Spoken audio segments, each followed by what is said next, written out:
when you have very limited amount of time, I had to work out really quickly, what is it that gives me the most amount of impact, the minimum effort, and everything else I'm going to have to kill off. So 20% of our task creates 80% of our profit.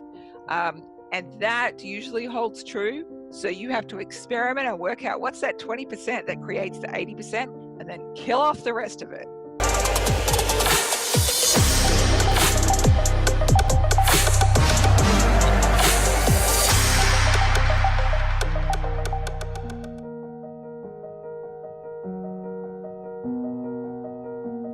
Hello, everyone, and welcome to another edition of our Finding Equilibrium podcast. And today I'm delighted to welcome a very special guest, somebody who I've followed for a long time. We're just talking. I'm one of the rare men who follow Leonie Dawson's work. I'm not exactly the target market, but the work has really inspired me and everything you do. So thank you so much, Leonie. For those who don't know Leonie is an international best-selling author. Has written, like, I've lost track how many books you've written, but a lot of books, and an entrepreneur, a mother, a long list. So thank you very much for spending some time with us, Leonie. Maybe to start, for those people who don't know you, it'd be wonderful just to hear your story from where you began to being an international bestseller, owner of a multi-million-dollar business, and all the other accolades that go with that. Oh, bless. Thanks for having me, Lawrence. For me, I was just a weird hippie kid growing up, very artistic and dreamy, and was not, naturally gifted at money or marketing or anything like that. I was just off in my own world, creating and making books and artwork, and that was it. And my parents told me I couldn't have a creative career because I wouldn't earn any money in that career. And so I tried for a little while to go into politics, and I didn't enjoy it. And so really rapidly realized that I needed to somehow work out a way to build a creative business. I knew I wanted to have kids. I didn't want to work when I had them. I wanted to be able to spend most of my time with them. And so I really set out to build a creative business. I had no idea what I was doing. I found it very hard and very perplexing. But I committed to becoming a student of money and business and marketing and just learning everything that I could, and implementing it and testing it, see what worked. And things changed really quickly for me after that. And I've gone on and to have 2 kids, and I've been able to be a really present mom. I only work about 10 hours a week. And my company has still brought in over $10 million in revenue, and still made major magic happen without sacrificing my family or my sanity. And that's incredible. And that number, I heard you say that number, working 10 hours, probably about 5 years ago, I heard you say, I'd work 10 hours a week and I have my family, and it feels unachievable in some ways. And I'd love you to almost dig a little bit deeper into how you manage to compartmentalize your work time with other aspects of your life, so that you don't allow work, particularly when you're running your own business. And I know this, you can easily, when you're working at home, and a lot of people listening are working at home, you can easily end up working 7 days a week, and just because it's easy and accessible. But I'd love you to expand. Is it discipline? Are you very structured? How do you decide what those 10 hours are going to focus on? Sure. So for me, I have to be really disciplined about not working more. So I have no work time. So I do not work ever on weekends. And I really try not to work at all at nighttime as well, and just try and treat that as fun time. And I got to that point because, I was just working, and discovered, like, oh, this totally makes me burnt out. This does not make me happy, and I don't do better work. So being quite strict with myself about those non-work hours is really important. And for me, I've never had the luxury of full-time hours to build a business. I've had kids for 10 years. We homeschooled for the last 3 years. And and before that, we had little kids. So and my kids have never gone into daycare or anything like that. And so they've always been at home with me and my husband. Um, and so our family is kind of like our core, our center, our guiding force. And so the business kind of has to happen like around that. Around that. So I only have maybe 2 hours in the afternoon. I've just started work now, and I have to do something with my family in 1 hour's time. So right at this moment, I only have 1 hour to work today. Wow. And here's the thing: like when you have very limited amount of time, because even before I had kids, I was working in the public service. Um, so I had to work out really quickly what is it that gives me the most amount of impact, the minimum effort, and everything else I'm going to have to kill off. I have to follow Pareto's principle that 20% of our 20% of our actions create 80% of our results, and the remaining 80% of our actions only creates 20% of our results. So 20% of our task creates 80% of our profit. And that usually holds true. So you have to experiment and work out what's that 20% that creates the 80% and then kill off the rest of it. Okay, so let's kind of dig a little bit deeper into that, because I think that's key. And I get that at an intellectual level, like 80-20.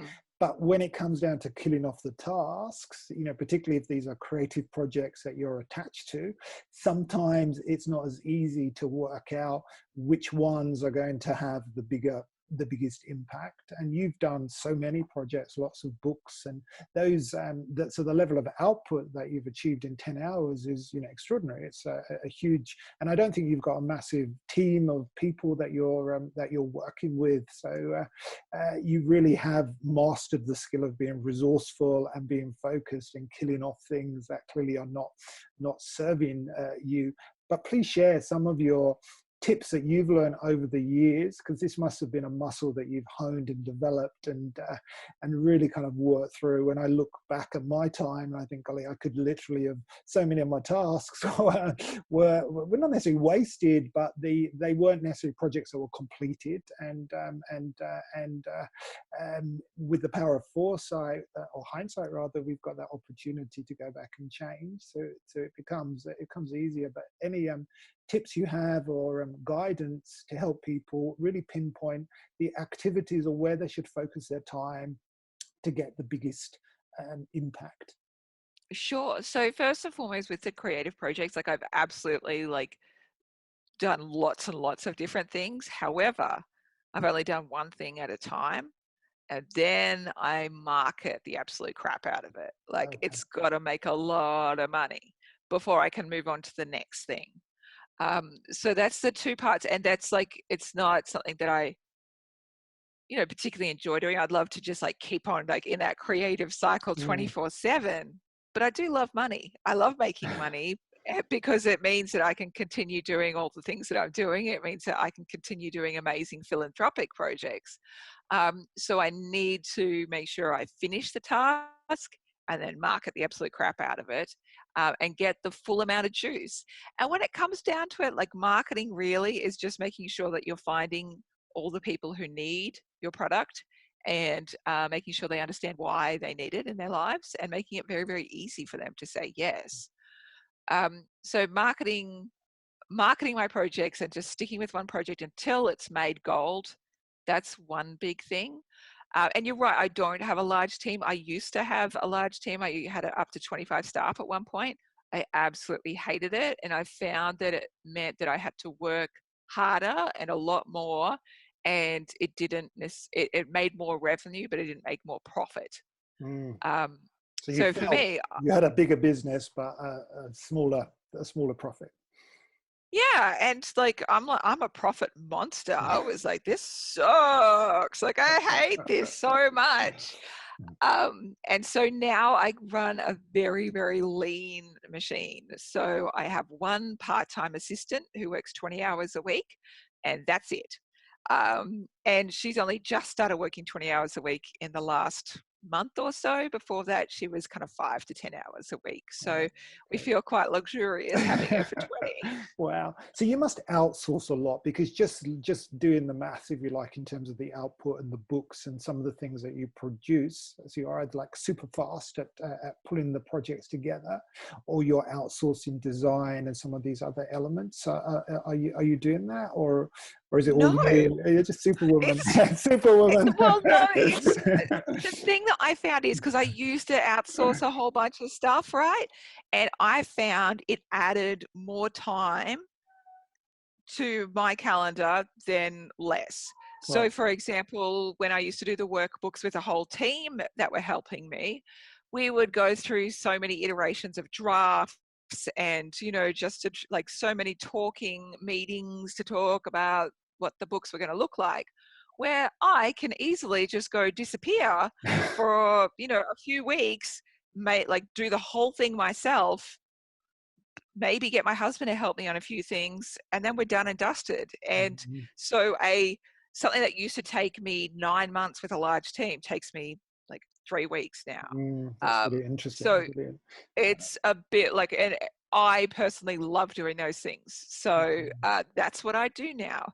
And in terms of like outsourcing other stuff, I don't really. What I do is I systemate everything, I streamline everything right back. Because even when you're outsourcing, you still have to pay them. So that cuts into your profit margins. So, no, I'm going to kill off the stuff that doesn't need to happen. And if the stuff that does need to happen, I am going to systemate the absolute shit out of it, so that it's an automatic process as much as possible. So are you using quite sophisticated technology to systematize different processes? So just bring that to life in terms of your setup to create something like your goals book, for example, which is fantastic. The workbook. How would that be produced? So you would create it yourself, and then Yep. you would set up a back end to do the output. How does that come to life? Yeah, so I have like previously in the past had lots of tech stuff, and then we've custom built solutions and stuff like that. And Mm. it's a massive headache and it's very costly. So now I'm looking for, back end software solutions that are very simple, very integrated, don't need a tech person to do it. So usually what that means with all of my webinars, my courses, my mailing list, kind of my even parts of my website, all of that runs through Kajabi. It's an integrated software system, and that's been amazing for me. In terms of the workbooks, we just streamline it down, so I just use Adobe InDesign. My husband lays it out for me because it saves a little bit of time. I design everything on my iPad.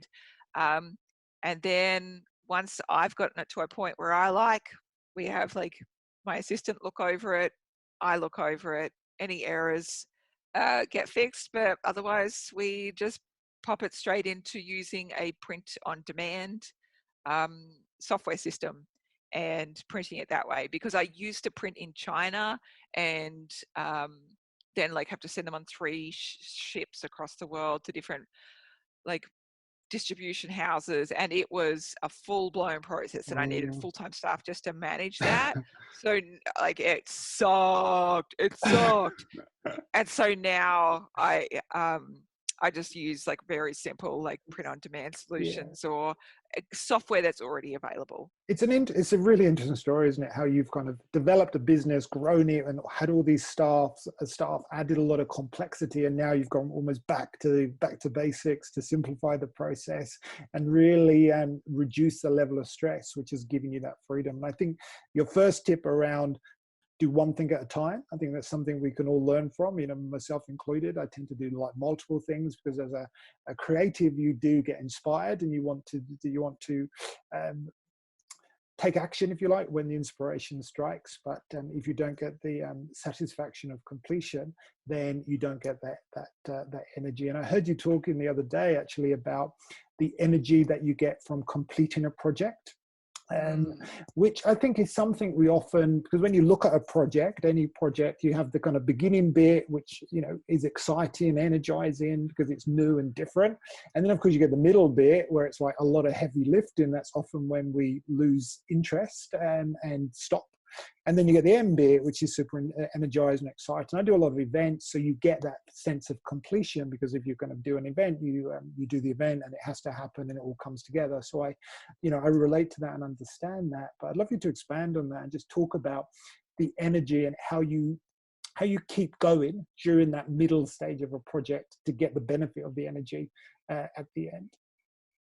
Sure. Well, kind of in all my years of creating, I've discovered that the energy for a project comes at two times in the cycle, where when you've got the idea and when you're first starting out, then you're like, yeah, whoa, this is great. And then, so like the first maybe 10 to 20% is great. The rest kind of sucks. And then it's great again once you finished it.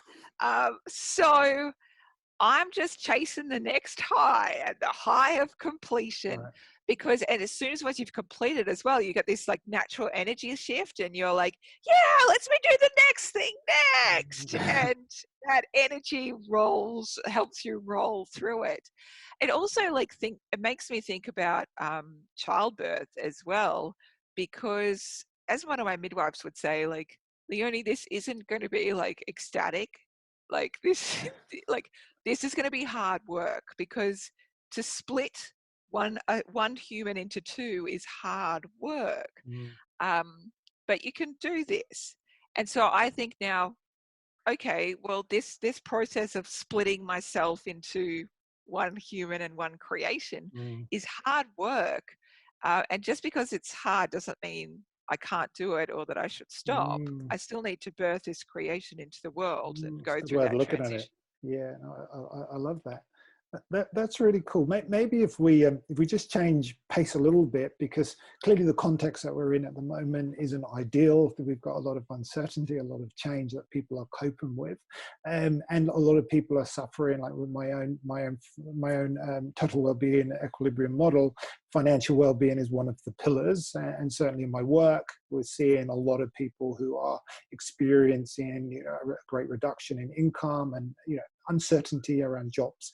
Um, I know you've done a lot of work around creating online businesses and opening up new revenue streams. And a lot of people have ideas, they just don't know how to actually go about it. And I'd love you to maybe share some of your ideas or experiences about what people can do. Because I always say to people, let's focus and control the things we can control, rather than worrying about all the things that may never actually happen, because that would just take our energy. But from the perspective of someone who's been there and done it, in terms of all the different perspectives. So you decided at an early stage that you wanted a business that supported your lifestyle, and you went out and did that and created that business. And then you decided that you wanted to actually simplify it. So you completely re-engineered it to get to where you are now. And you're very focused on the role of business, and your output is tremendous. For someone who's sitting there thinking, my job is going away, or it's already gone away, I'm 45, I'm 50, I don't know exactly what the future holds for me. So there's a lot of worry, a lot of fear around that. What would you say to someone like that, who is looking for answers, but may have a lot of fear because they haven't done this before? So want I want you to know that there is so much possibility and potential, and that there has never been a better time to create new income streams for yourself. Honestly, we are so freaking lucky to have all of the tools at our hand and a worldwide global audience to sell shit to and connect with very, very easily. It's amazing. Like, we are in a prime time. And I want you to know, like, age really doesn't freaking matter. That's it's kind of like an old paradigm of thinking, Mhm. because you can begin again at any age, and the internet doesn't give a shit about how old you are. Like, I there love is that. Yeah. the internet has so many ways that you can earn money in completely legitimate and professional ways. And it doesn't ask for your age. It's like not interested. It's not interested. All it's interested in is the value that you can bring. And Mm, let me tell you, we all have so much value to bring. mm. And to really help someone understand their value and then start to channel some ideas, because I know you've done a lot of different things. You've done courses, you've done network marketing, that kind of business model. So you've really experimented or experienced lots of different business models. Out of all the things that you've done, what how would you match someone who's looking, because you can easily spend time looking at all these different business models but not really get anywhere. So just almost looping back to our original question about identifying the things that may have low effort, high impact. When you're looking at all the different things to create and benefit from this global online audience that is waiting for or that is searching for solutions, some ideas from you in terms of that can inspire or help people to move forward in this space. Look for what lights you up, look for what excites you, because there are a billion different ways to build a business. There are a billion different business models. And the only way that you find out what works for you is just by testing and playing. Like it's not something that you can necessarily work out on a cerebral front. Mm-hmm. It's kind of like playing around and see what really resonates, see what fits you and your skill set. And I'm always still trying stuff out. I'm like, yeah, should I try doing it this way? Oh, I didn't like that. Or I'll try doing it this way. Oh, that worked really well. Let's keep doing that. Like Mm-hmm. it continues to be play and exploration of what really fits your strengths, and what works beautifully for your soul and for what you want to create and for your audience that's out there waiting for you to show up. And to tap into who you are. And I know your workbooks are great resources to help people to really answer some of those bigger questions that many people may not have asked before. Because I think it was you I heard talk about goal setting and how I think it sounded like 3% or a very, very small number of people who actually set goals and write those goals down. Yeah. And your workbooks have obviously provided a very useful structure for hundreds, thousands of people to be able to structure their thinking and go more internal, understand their strengths. So I'd love to hear more about that project, where it came from, and how people can access it and find out more from all the services that you're providing at this time. Oh, thanks, Lawrence. The My goal planners and workbooks are something that I started creating about 11 years ago when I was pregnant with my first daughter. And I knew that setting goals was going to help me kind of get through the next year. I knew that my life would change by being a parent. I knew that it would be difficult in all kinds of different ways and that I would have challenges that would never have encountered before. And so I wanted to set myself some goals, kind of like a mast to be able to lash myself to if the waves got too big. And um, when I looked around what was out there, there was really nothing out there. They were all very like black and white and quite kind of like masculine business focused, like just about work and career, when for me, I wanted something that covered everything, family and health and relationships, all of the things. And I wanted it to be rainbow and inspiring. And so I ended up creating something for myself to be able to fill out. And then when I finished it 3 days later, I was like, no, this is really cute. I'll just put it up online and share it. And if like 100 people think this is rad, and that's cool. I've got 100 friends to set goals with. And it went crazy. And so it's like 400,000 people have used them now. And um, I recreate them every single year. I've got 5 new products out today, actually. Wow. So there's a business goal, get a workbook, a 2021 life goal getter workbook, a weekly planner, a daily to-do list, and like a full wall planner poster as well. And you can find them at goalgetterbooks.com or my website, leoniedawson.com. And they're just such a glorious way to really connect in with who you are, what you want to create, and how you're going to get there. And like be in this amazing community of beautiful souls who are making their own dreams come true. Mm, I think that's a wonderful point to kind of close. And let me just say thank you for spending time with us. I know you've got so much on, and I really also want to acknowledge you, publicly for all the great work that you do and the positive vibe and energy that you have that really impacts so many people, including myself. Like often things can feel confusing as you're going through a dark tunnel. And as I always say to people, there's always going to be a light at the end of the tunnel, even though you can't actually see it. You just got to believe it's there. And I think listening to your words and your experience and sharing your story and the great products that you produce is a great support and great resource to really help people, as they travel, as we travel through this journey that we call life. So Leonie Dawson, thank you so much for spending time with us Oh, today. Lawrence, you are a champion. I'm so grateful to have spent some time with you. Thanks very much, Leonie, and thank you. See you next time.